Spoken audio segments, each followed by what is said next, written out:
Welcome to our May episode of Silver Linings Talk Show. We are so excited to be introducing Michelle Bailey with Project Courage. Yes, and we have so much to talk about, so it's so exciting. And first, thank you for being here. Thank you for having me. We are excited to learn so much about Project Courage. And I have to tell you, I was really moved by this first thing that I have to share. Okay. So, not only is it that millions of people are suffering from substance abuse or potential dependency in some way. And according to the founder, Andy Baccaro of Project Courage, I saw on the website, he just sent this really strong message when it came to treatment. And I was just fascinated by it. So I wanted to kind of sum it up very simplistically versus the longer range of his comment. So Andy had said the treatment industry needs to take a hard look at itself and has resulted in treatment that lacks a soul. I was so moved by that and was like, wow, that's pretty deep. And so I wanted to, certainly my first question is ask you is, tell us how Project Courage is different from traditional treatment, and how does Project Courage bring soul into the work that you do with your clients?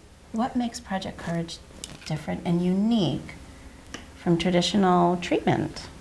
I wish we could step inside there for a moment, because it starts with the feeling that you get as soon as you walk in. The mission is to really connect with everyone, because treatment is not one size fits all. Every human needs something different, and their journey is different. It's not identical. And so the staff is dressed as they are. I would not be dressed like this in work.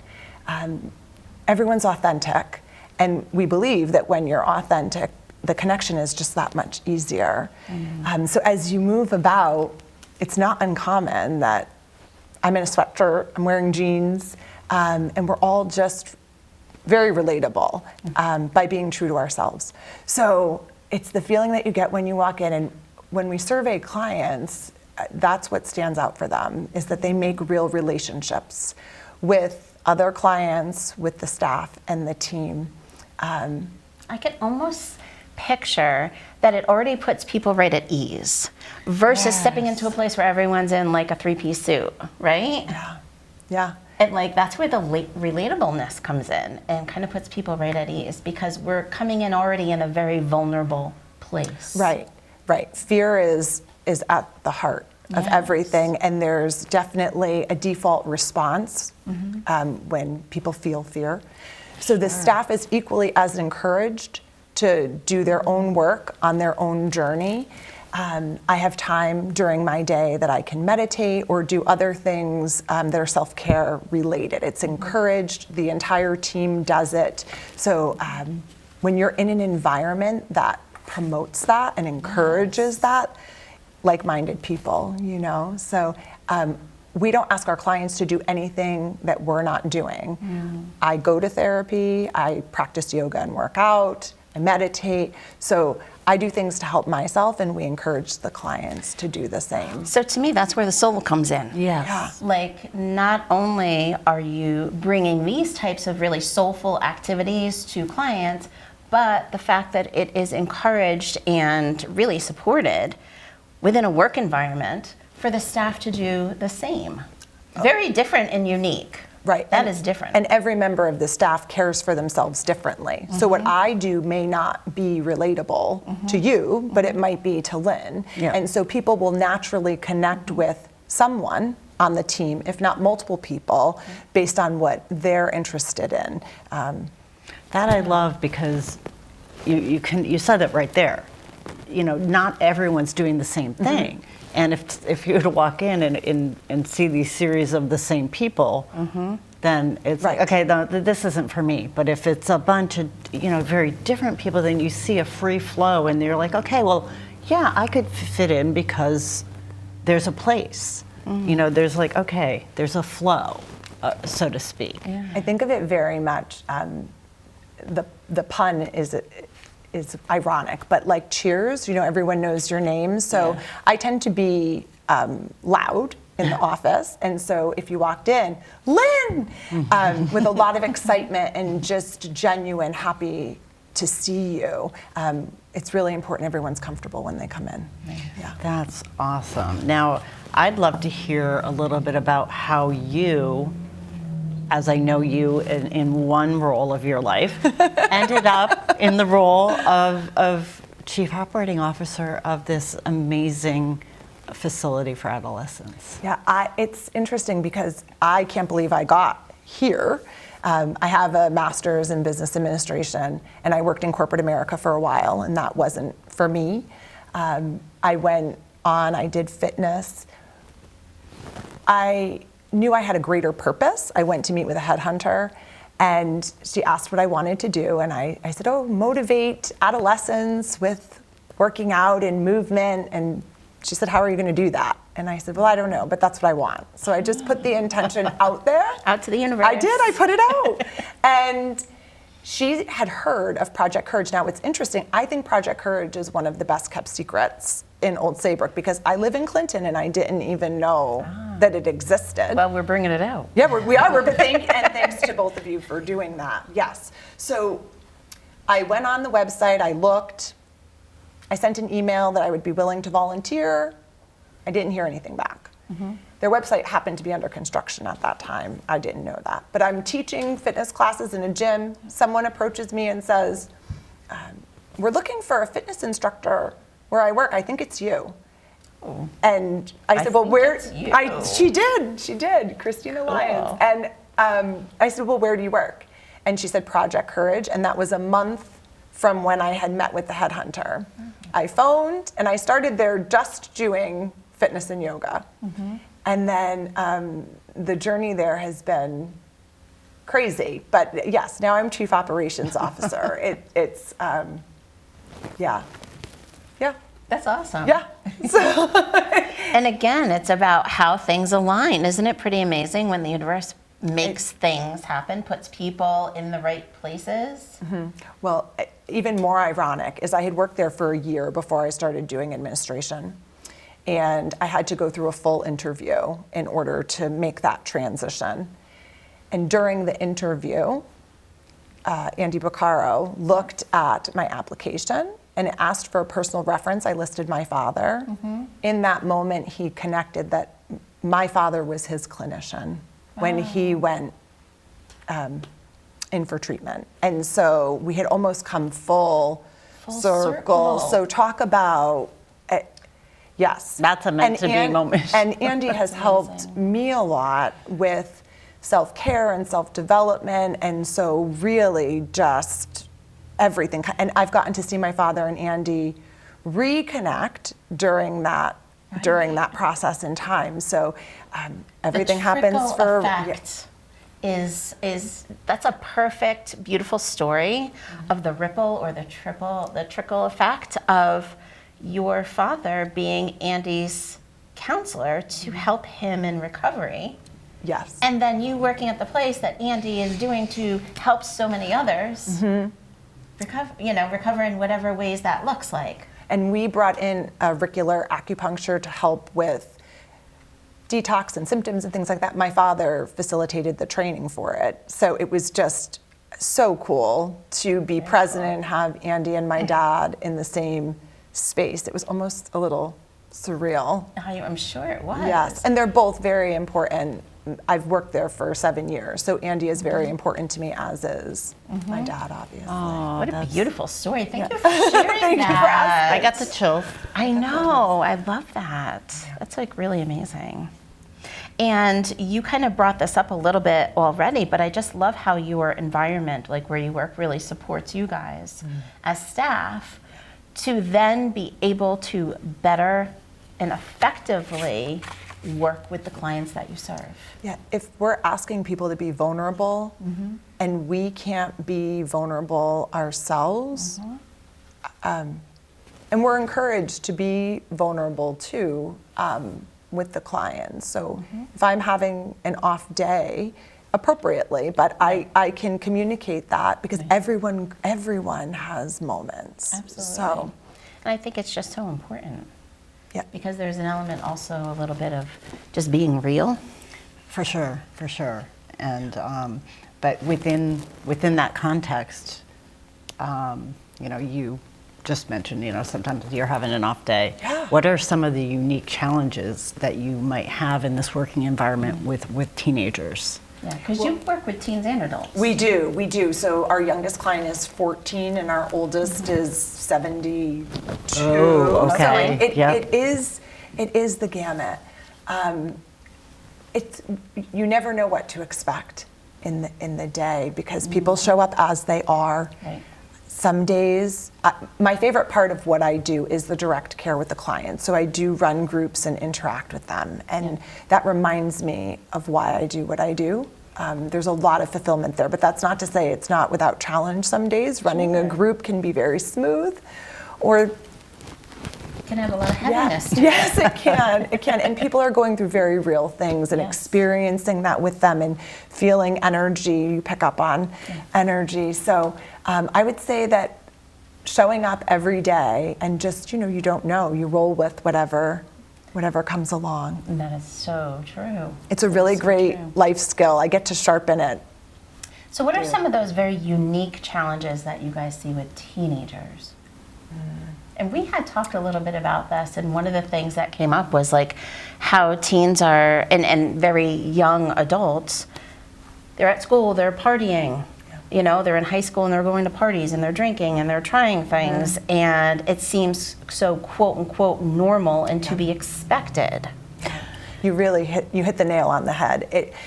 How to socialize, and for them often to think about, am I really for the rest of my life not going to have a drink because they're so young? I don't choose to drink. I'm also 50, so that it's just different. So the social piece, but Project Courage does things to help with that. So every month we run an alternative peer group activity. So next week we're going to the ropes course. We've gone go-karting, we've gone paintball. So safe, sober activities with peers. Staff goes too. Super fun. And just a nice way to engage outside of Project Courage itself in the community. Well, that's a great way to do it too. And I can imagine sometimes the challenge can be family. Maybe not necessarily being on the same page or seeing eye to eye with the teen. So them having somewhere where they can relate can sometimes be the most important thing, right? I think you told us a couple of stories that were quite amazing, where, you were the go-to, even maybe sometimes before family. And I think that's okay if, and I think you could probably talk a little bit more about this, but, teens, when they're growing, 14-year-olds, they're not always relating to their families, and it's okay if they relate to somebody else during that heavy time. Well, and also, treatment is really for the entire family. Thank you. It's never about the person struggling, it's about the unit.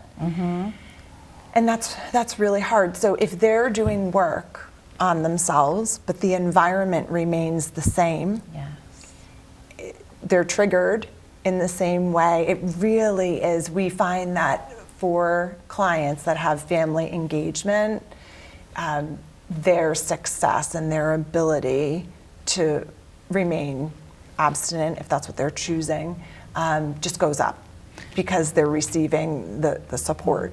Absolutely. Yeah, and in tying into what you were saying earlier too, when you're young and you have a peer group, if they are participating in that and you're trying to refrain, sometimes it means shifting a friend group, which is really, really hard to do. So yeah, it's a big piece though. For sure. Well, it sounds like you're offering a lot of that because you're offering them alternative activities and you're offering, a family support as well. for those who are willing to participate. So that's really great. And certainly a support system, a support network, especially if it's family or extended family, is so vitally important to someone's, let's say, success and potential sustainability of success. So it's great that there's a focus of you coming in the door, you're not the identified problem. We're gonna look at kind of all the pieces and really see where we can make the most impact and really help, the most that we can. Well, and we're all moms at the table, Yeah. and it's nice to have that support too. So for parents, in addition to them having their own counselor, we have support groups. Some of them are psychoeducational, but some of them are just other families that are struggling. And as moms or dads or grandparents or whoever, it's nice to just be around other people who are going through the same So thing. important. Even that just feels good. Of course, yeah, that's a great piece. So important of someone not feeling like they're alone. Correct. In maybe a sea of struggles. Yes, For sure. and stress. Yeah. Yeah, absolutely. And we also talked about briefly prior is ways that clients have been referred to Project Courage. And can you share that and just how anyone could become a part of Project Courage if needed? Yes. So some people self-refer. Others are brought in by a parent or a family member, but it's always with their own consent. That is super important. Schools will refer to us. Sometimes the law, if there's an infraction. Hospitals, we have a lot. Inpatient facilities. Yeah, there's a lot of different ways, but we are always there. So. Yeah, I remember you mentioned the court system. Oh, yes. Or maybe even the Juvenile Review Board. Correct. Yes. So for our adolescents, school systems, juvenile review board, and then parents. And then there were 3 main modalities that you guys like to use at Project Courage. And I wanted to mention all 3 of them and talk about the first one because I think it's one that I'm not so familiar with and I think it's so important. It's the Accept and Commitment Therapy Act. Can you just briefly talk a little bit about that modality? Yeah, so I think that it goes back to that individualized treatment. And for us, we have our intensive outpatient program, which is 3 hours a day. We offer it online, there's a virtual option, and there's an in-person option. We also have in-home recovery, where there is a whole team of people, from a coach to a clinician to a wellness professional. And then we have our outpatient programming, and all of that is supported with family and just different activities that we offer at Project Courage. One thing that I really liked about that idea of the basis of ACT is the acceptance piece, and we had talked about this, was that someone would have to come to a place of acceptance that I am still going to be surrounded by struggles or triggers in my world. And how, and what is the commitment piece? Like, I'm going to make a commitment to my goals, to my treatment. It's really just to self, To right? self. Yes, just to honor self. All of the struggles will still be there. Right. It's just shifting how you deal with it. Those are things that are outside of your control. So controlling what you can. Yeah, I love that. Because it's so true, is think about all the times where someone could be in a very, like an inpatient type of setting, everything is so regimented, locked down, Right. everything. But then when you step out, like you're stepping back into the world that you know beforehand. So I feel like that therapy modality is really important to bring in, and I'm glad to learn a little more about it. Well, and that's exactly what happens. People come to us from an inpatient facility where it's exactly as you described. And then perhaps they're in our intensive outpatient program, it's 3 hours a day, there's some structure there. Then they move on to the in-home support where in home, but it's really in their environment, in the community, working on what they need to work on. I kind of feel like everyone could use that, including myself. Yes. Oh, Including myself. you're so right, because those triggers that were there before are going to be there, and there's not that whole bubble. But I love that you coming guys from. are Yeah. helping to support individuals and whatever it is about how to handle those, whatever they identify as their triggers. So that's great. And then you guys also use cognitive behavioral therapy and 12-step. Yes, and we do a lot of IFS work too, which is internal family systems. Okay, Even for myself, that has played a huge part in my development. So I started doing cognitive behavioral therapy. IFS is more working with systems, and it's trauma-based therapy, so our clinicians have been certified in that as well. Great. Now, is there any other little out-of-the-box activity or treatment that you guys use at Project Courage that, again, brings soul to your work? Yeah, there's a lot. Our director, Andy Baccaro, he's like the brain guy. So he does neurofeedback. There's auricular acupuncture, which we spoke about, fitness, yoga, meditation. There's a lot of different ways to heal. So you're really, it's almost really anything that might resonate with the selves that you're working with. Whole body. That's what Yeah. I love too, though, is any one of us that has an interest in anything, it gets brought in. So we have a member of our team who's passionate about gardening. She created a group. They built the outside boxes. They planted. They would harvest. It was this whole, and something about creating something and giving it life and growing. But that happened because that's what she's passionate about. So as a team member, we can go to the director with anything that we love, and it can be incorporated. Because if we have passion for it, Someone else Yes. will too. Yes. I love it. I love it. And that's a very healing thing too. Dirt, Yes. grounding. Yes. There's so much proof behind what it actually can do internally for you. So I love that. And I love that anything goes. That's just brilliant. Yes. There's one thing that we haven't talked about, I think, and there is a program that you have that's acronym STEPS. Oh, yes. Yep. That is an alternative high school program for students that have been suspended or expelled, usually with substances as a basis for it. So the schools will outplace them to us, either temporarily or long-term. We have teachers, not tutors, that are certified through the state. They work directly with the students for 3 hours. There's a community engagement piece, and then of course therapy as well. So if someone is suspended from school for a substance-related offense, chances are they're staying at home. And if their parents aren't home, they can do whatever they want with their time. Rather than that, they're coming to us where there's so much hands-on care offered during the day, and it's very structured. And hopefully with the therapy and other things that are offered, maybe their mindset shifts a little bit, or maybe they're at least curious about a different option or a different way. And did you say that you guys also have counselors in various schools too? We do. We have school-based counselors that are right in the schools.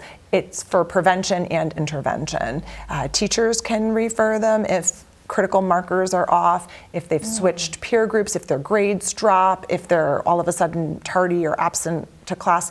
Students can self-refer if they build a connection with the counselor. There's a lot of different ways that can happen, but yes. It sounds like you are covering quite a bit. I know. It's like a web So that is expansive. spreading I out. don't think of it that way, but just talking about it with you both, it feels that way. It really does. How can people connect with you? Are there ways to help? Yes. So if you want to access our website, it's projectcourageworks.com. And then our phone number is 860-388-9656. Awesome. And yes. Well, thank you for being here and talking about Project Courage. And we wanted to wrap up the show today with Diane did a video from North Carolina. And one of the things she wanted to do was be outside to kind of tie in something that you guys do. Yes. So, and Diane is going to wrap up our show. So we'll see you soon. And we're excited to see Diane. Hi, y'all. I am here in Fort Mill, South Carolina. I'm Diane Trone, and I am the correspondent that lives in Charlotte. And I am here to tell you about this amazing place that I go to almost every day, or every day I possibly can. And it's called Ann Springs. And it opened in 1995 as a nonprofit. It was donated by Ann Springs Close, and she recently passed in her 90s. But everybody talks about her, saying she's just like such a lovely person, and she just loved being outdoors. She was a conservationist, and this particular place has over 36 miles of trails. We have 2,100 acres. And what we have here is fishing and canoeing and kayaking. There's rentals available for the kayaking, and you can run, you can bike, you can hike, you can camp. There's outdoor parties. And today I happen to be at the dog park, which is so beautiful. The dogs love it here. And I just wanted to share how important it is to get outside and get into nature and be able to, feel and touch a tree and just enjoy the forest, enjoy the trees. In fact, I ran into a woman here a little earlier. She's been here since like 11 o'clock this morning. She said that this is her place to come and hide and just relax and just be herself. So she'll spend all day here all the time by herself, she said. And a couple fun facts. I wanted to let everybody know that Finland is officially the happiest country. It is also 75% forest. And I believe those two facts are totally related. What do you think? And in wrapping up today, I want to leave you with something inspirational. And here is my thought. Into the forest I go to lose my mind and find my soul. This is the most beautiful place on earth. I hope you get out there today and take a walk, hug a tree, take your dog out, have some fun. It's inspirational. And here they come. Dolly! See if you can get them.